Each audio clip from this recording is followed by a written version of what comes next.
Nah Mas, pernah juga heboh soal RUU musik dulu Mas. Ya, Mas Kolil cukup frontal gitu ya dalam RUU musik.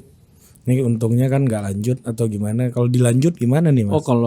kalau ngelihat arogansinya bagaimana semua prosedur dilabrak dalam RUU revisi KPK dalam berapa hari bisa gitu ya. Undang-undang RUU permusikan sih seperti kayak difur aja itu. Itu dikasih aja karena memang nggak terlalu seksi sebagai Iya, sebuah iya, iya. undang-undang, nggak terlalu mengikat banyak orang dan ya udahlah ya, nggak terlalu penting undang-undangnya buat mereka itu, Iya, buat iya, mereka iya. oligark Iya, elit itu iya. tuh nggak terlalu apa undang-undang apaan sih ini gitu. Jadi kalau undang-undang revisi undang-undang KPK kan gila, Gila. kawan-kawan dia semua itu yang Iya, bakal iya. dia ciduk kalau sampai sekarang masih ya, bahkan Bos-bosnya dia iya, juga. bos-bosnya dia yang ditangkap-tangkapin kan, bendahara-bendaharanya udah 2 tuh, bendahara partai. Dan ketua bahkan akhirnya jadi dari bendahara jadi ketua itu ditangkap gitu. Itu kan jadinya penting banget dan bila perlu undang-undang tentang bagaimana undang-undang itu harus dibuat dilabrak aja prosedur-prosedurnya gitu dan akhirnya nggak pakai hearing segala macem. Ya, tahapan-tahapannya itu menunjukkan bahwa mereka bisa melakukan apa saja gitu. Jadi RUU permusikan kenapa bisa dibendung oleh musisi? Ya itu karena emang Fur aja ya. diberi sama mereka, diberi iya, ya udahlah dikasihin, gue juga mungkin nggak dapet duitnya Kalau gitu. mereka ngoyo mungkin nggak dapat juga ya. Kalau mereka ngoyo nggak dapet juga. Kalau mereka punya power gitu ya, mau mau sekedar ngetes power mereka aja, ya bisa juga nggak dapet apa-apa. Misalnya sekuat, emang musisi bisa nurunin segitu banyak seperti 24 September kan enggak. Palingan ya musisi punya follower tapi juga nggak begitu. Juga nggak segitu akan bisa sampai ke 24 September gitu. Ya, kayak yang beli tiket aja lah. Iya, jadi kayaknya yang 24 September aja nggak jadi tuh ada perpu Iya, iya benar. nggak turun perpu. Nggak. Setelah angin kayaknya lebih condong ke partai dan elit, dukungan buzzer juga kuat untuk bisa mengelabui masyarakat. Ya akhirnya nggak jadi perpu. Emang civil society kayaknya nggak powerful lagi ya Mas ya dalam situasi hari ini.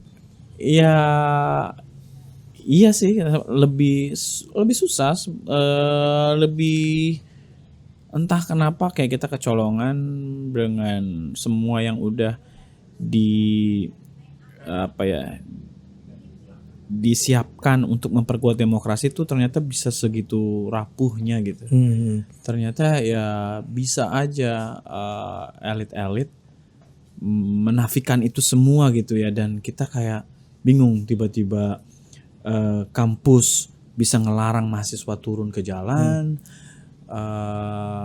Macam-macam upaya dilakukan untuk bisa membendung aksi masyarakat gitu ya, termasuk yang paling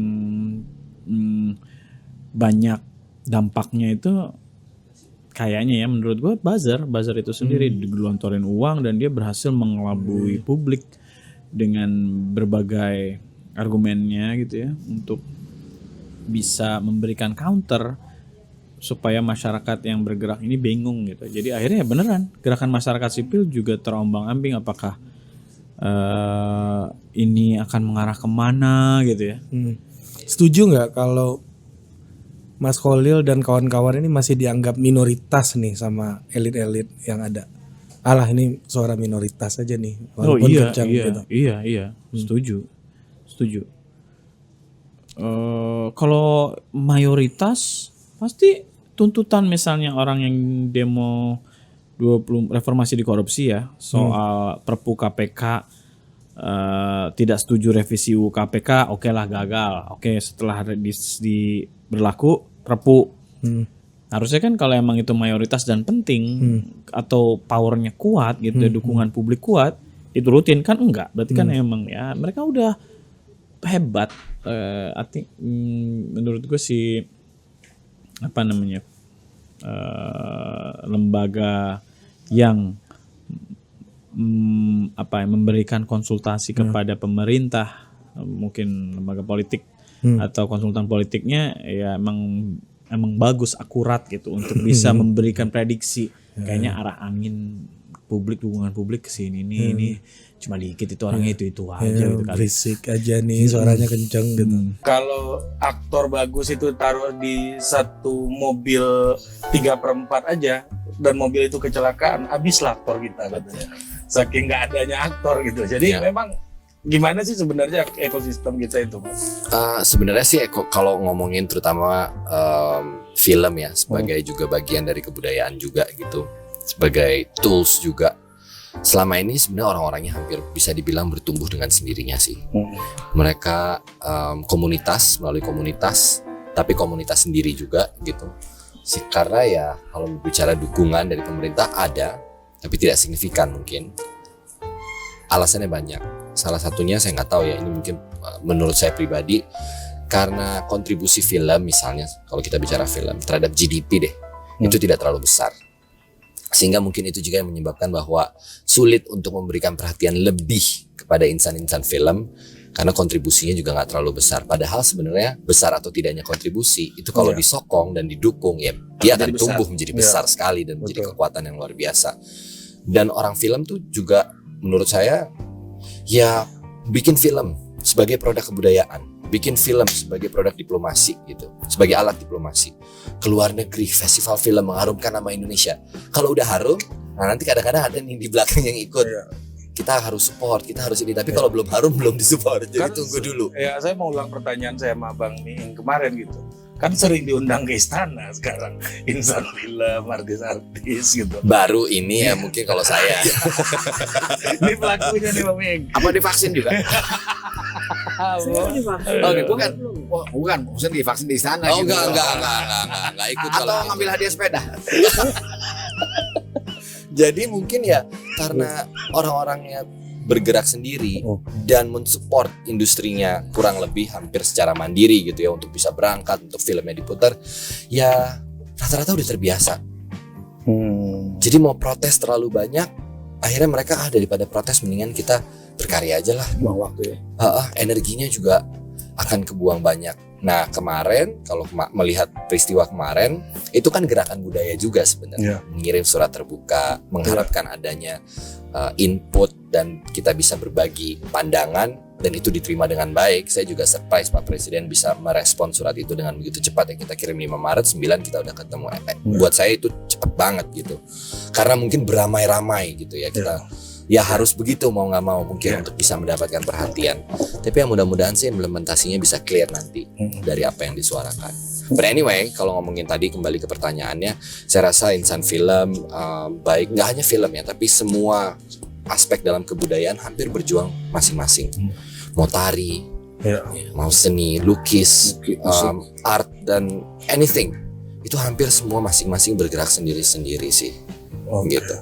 Dan apa namanya, ya kan kalau seniman juga nggak mau diatur-atur pasti kan, terlalu banyak diatur kreativitasnya juga terhambat gitu. Kalau regulasinya justru menghambat kreativitas, kalau regulasinya nggak menghambat kreativitas malah bisa menumbuhkan, kita nurut kok. Apa regulasi yang Kalau seniman gak mau diatur itu juga salah sebetulnya. Karena mereka juga sudah teratur dengan disiplin dirinya, profesionalitasnya gitu.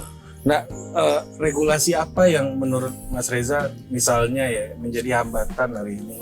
Pembentukan regulasi yang kemudian juga disuarakan oleh para insan-insannya sendiri secara kolektif, Partisipatif gitu. ya. Partisipatif. Jadi nggak melulu tentang siapa yang bisa mengambil kebijakannya maka akan menentukan peraturannya, tapi itu harus menjadi diskusi yang panjang dan nggak bisa hanya antar kelompok. Gitu, itu harus secara sama-sama gitu kita memikirkannya. Dan rata-rata sebenarnya demandnya nggak aneh-aneh kok. Supportnya juga nggak, yang diminta nggak pernah aneh-aneh gitu. Buat saya sih itu clear gitu. Permintaannya semua menurut saya masuk di akal gitu. Nggak meminta kemudian mendapatkan sebuah hak yang sehingga terlalu istimewa di mata publik juga, sebenarnya nggak juga. Semua ya pekerja film itu sekarang kayak kemarin ketemu sama Bu Christine sama Ibu Ida Fauziah gitu. Kita ngomongin soal film dalam urusan ketenaga kerjaan. Working hour aja nggak ada buat orang film, proteksinya aja nggak ada. Tapi kan kita bayar pajak, Betul. Minimal kalau dari pajak itu bisa dikembalikan kepada insan film. Sewa alat nggak murah. Belum yang dari luar pajak alatnya masuk udah tinggi. Nah kalau itu bisa pelan-pelan, itu deh misalnya salah satu, itu baru salah satu ya, itu bisa dikoordinasikan dengan baik, akan sangat membantu banyak pihak. Dan saya melihat, mudah-mudahan saya salah ya. I'm not politician gitu ya. Tapi kalau boleh kan saya hanya sebagai rakyat yang mengamati, sepertinya banyak sekali kebijakan-kebijakan yang diambil itu karena banyak karena pertimbangan politis gitu loh. Akhirnya ini menjadi terlupakan, ini menjadi di nomor dua kan, karena kalau enggak ribut tuh partai-partai semua gitu loh. Itu ya. Akhirnya Pak Jokowi sebagai presiden energinya habis untuk ngurusin itu. Nah, begitu juga kebudayaan, karena mungkin masih belum dianggap penting dibandingkan ekonomi. Saya nggak menganggap ekonomi tidak penting, Bang. Penting sekali membangun ekonomi rakyat. Penting sekali membangun menjaga kesehatan juga masyarakat gitu ya.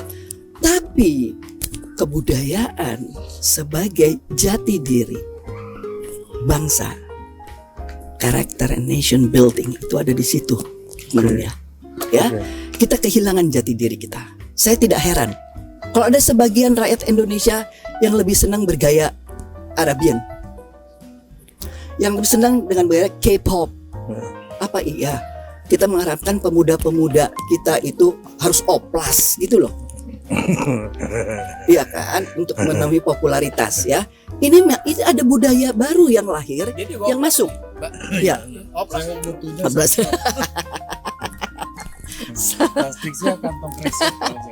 Kira-kira itulah. Jadi selama kebudayaan belum dianggap ini penting juga, sebetulnya justru kebudayaan adalah bagian dari pertahanan terakhir daripada bangsa, sebuah bangsa. Betul.